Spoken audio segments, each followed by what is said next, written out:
Hello friends, welcome my YouTube channel AC study classes.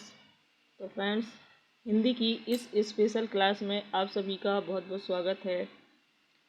आप सभी को इस क्लास में हिंदी साहित्य और व्याकरण के मोस्ट इम्पोर्टेंट क्वेश्चन पढ़ने के लिए मिलेंगे। तो क्लास के अंत में अगर आपको ये वीडियो अच्छा लगे तो लाइक ज़रूर कर दीजिए और आपसे रिक्वेस्ट है कि आप अगर हमारे चैनल पर नए हैं तो चैनल को सब्सक्राइब भी कर लीजिए।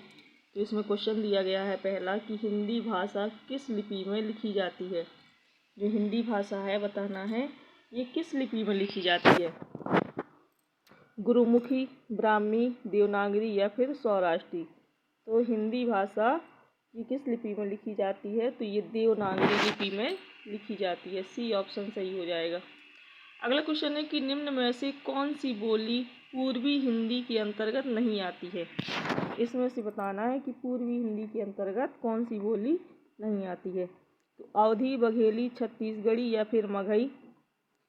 तो इसमें बताना है अवधी, बघेली, छत्तीसगढ़ी या मगही। तो राइट आंसर इसका क्या हो जाएगा, तो ये हो जाएगा मगही। जो अवधी, बघेली, छत्तीसगढ़ी है ये तीनों पूर्वी हिंदी की बोलियां हैं, लेकिन जो मगही है ये पूर्वी हिंदी की बोली नहीं है। अगला क्वेश्चन है कि पश्चिमी हिंदी के अंतर्गत कौन सी बोली आती है। बताना है कन्नौजी, मेवाती, बघेली या फिर मगही।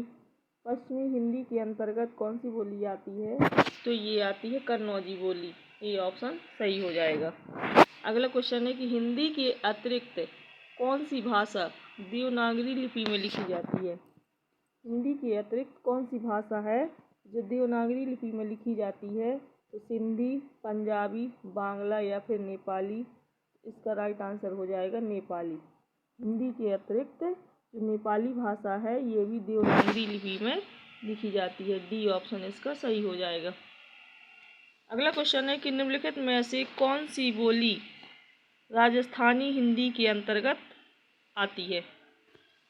कौन सी बोली है जो राजस्थानी हिंदी के अंतर्गत आती है। बताना है मगही, कन्नौजी, मेवाती या फिर बघेली। तो राजस्थानी के अंतर्गत बताना है कौन सी बोली आती है, तो ये आती है मेवाती बोली। सी ऑप्शन सही हो जाएगा। अगला क्वेश्चन है कि देवनागरी लिपि का विकास किससे हुआ है। खरोष्टी लिपि से, ब्राह्मी से, रोमन से या फिर फारसी से। देवनागरी लिपि का जो विकास है ये किस लिपि से हुआ है, तो ये हुआ है ब्राह्मी लिपि से। बी ऑप्शन सही हो जाएगा। अगला क्वेश्चन है कि उत्तराखंड की द्वितीय राजभाषा क्या है। उत्तराखंड की जो द्वितीय राजभाषा है वो क्या है। गढ़वाली, कुमायूनी, संस्कृत या फिर जौनसारी। इसका आंसर क्या हो जाएगा, सी ऑप्शन संस्कृत। उत्तराखंड की जो द्वितीय राजभाषा है वो कौन सी है, संस्कृत है। अगला क्वेश्चन है कि हिंदी की आदि जननी क्या है। हिंदी की आदि जननी।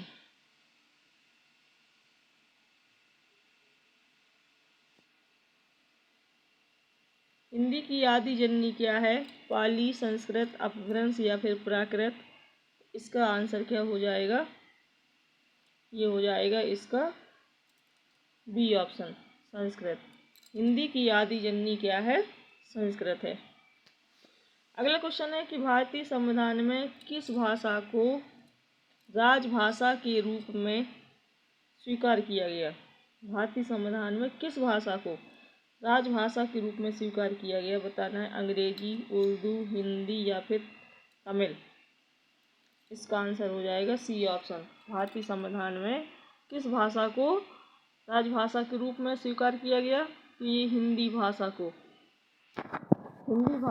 राजभाषा के रूप में क्या किया गया, स्वीकार किया गया। सी ऑप्शन इसका सही हो जाएगा। अगला क्वेश्चन है कि किस क्षेत्र की बोली को काशिका कहा गया।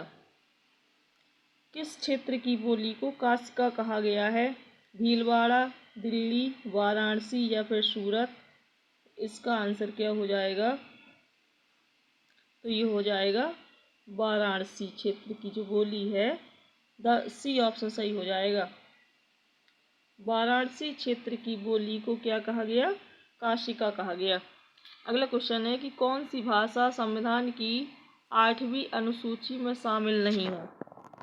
हिंदी, नेपाली, राजस्थानी या फिर गुजराती। तो आंसर इसका क्या हो जाएगा? सी ऑप्शन, राजस्थानी भाषा। जो राजस्थानी भाषा है ये संविधान की 8वीं अनुसूची में शामिल नहीं है। अगला क्वेश्चन है, निम्नलिखित में से कौन सी बोली उत्तराखंड की नहीं है? गढ़वाली, कुमायूनी, भोजपुरी या फिर जौनसारी। इसका आंसर क्या हो जाएगा? भोजपुरी बोली। जो भोजपुरी बोली है ये उत्तराखंड की नहीं है, यानी इसका सी ऑप्शन सही हो जाएगा। अगला क्वेश्चन है, हिंदी किस परिवार की प्रमुख भाषा है?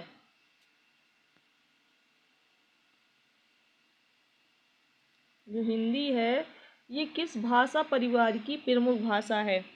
बताना है। भारतीय भाषा परिवार की, भारोपीय भाषा परिवार, द्रविड़ भाषा परिवार या फिर ऑस्ट्रिक भाषा परिवार। इसका आंसर हो जाएगा भारोपीय भाषा परिवार। इसमें बी ऑप्शन सही हो जाएगा। अगला क्वेश्चन है कि पाली भाषा व्यवहार में कैसी थी?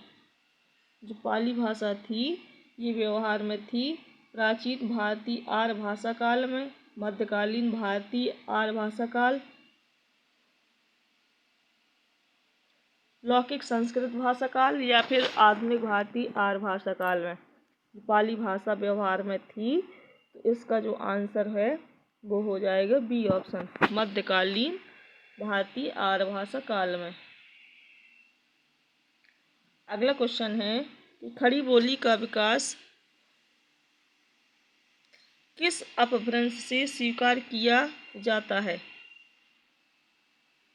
खड़ी बोली का विकास किस अपभ्रंश से स्वीकार किया जाता है? बताना है। सौरसेनी अपभ्रंश से, मागधी अपभ्रंश से, अर्धमागधी अपभ्रंश से या फिर ब्राह्मण अपभ्रंश से। इसका आंसर हो जाएगा कौन सा? सौरसेनी अपभ्रंश से। खड़ी बोली का विकास सौरसेनी अपभ्रंश से स्वीकार किया जाता है। अगला क्वेश्चन है कि मलिक मोहम्मद जायसी ने किस बोली में साहित्य सृजन किया? मलिक मोहम्मद जायसी ने किस बोली में साहित्य सृजन किया है? तो बताना, बघेली में, खड़ी बोली में, अवधी में या फिर ब्रज भाषा में। आंसर हो जाएगा इसका अवधी में। सी ऑप्शन सही हो जाएगा। अगला क्वेश्चन है कि निम्नलिखित में से कौन सा प्रसिद्ध कवि अवधी एवं ब्रज भाषा दोनों बोलियों में काव्य सृजन का कार्य किया?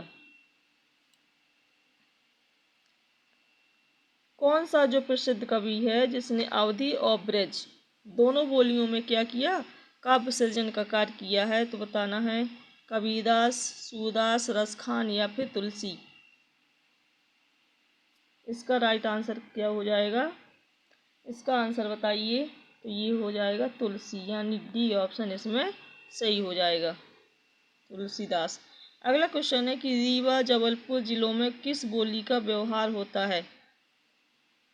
रीवा जबलपुर जिलों में किस बोली का व्यवहार होता है?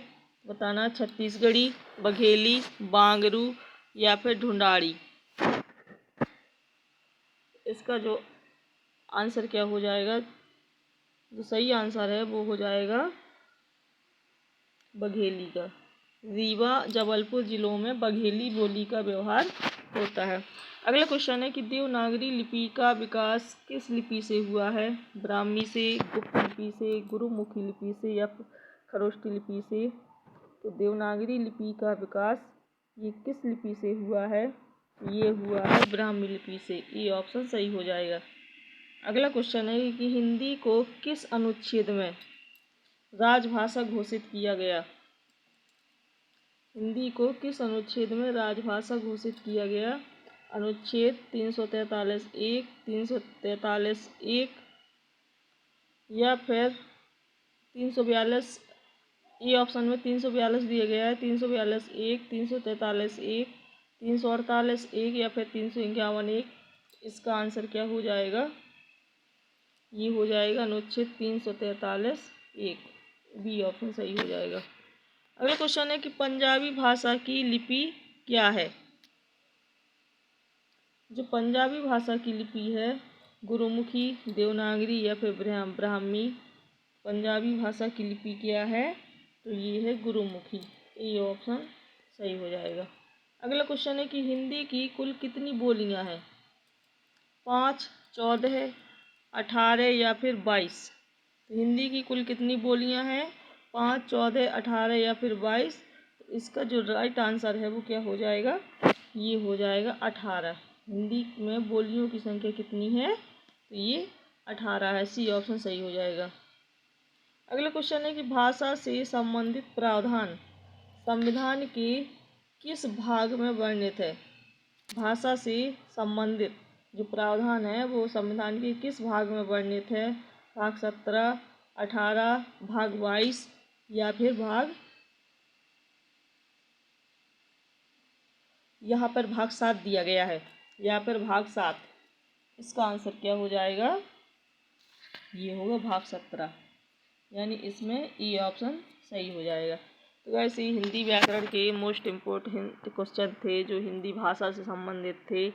अगर वीडियो अच्छा लगा हो तो प्लीज़ लाइक ज़रूर कर दीजिए और आप लोगों से रिक्वेस्ट है कि चैनल को भी सब्सक्राइब कर लीजिए।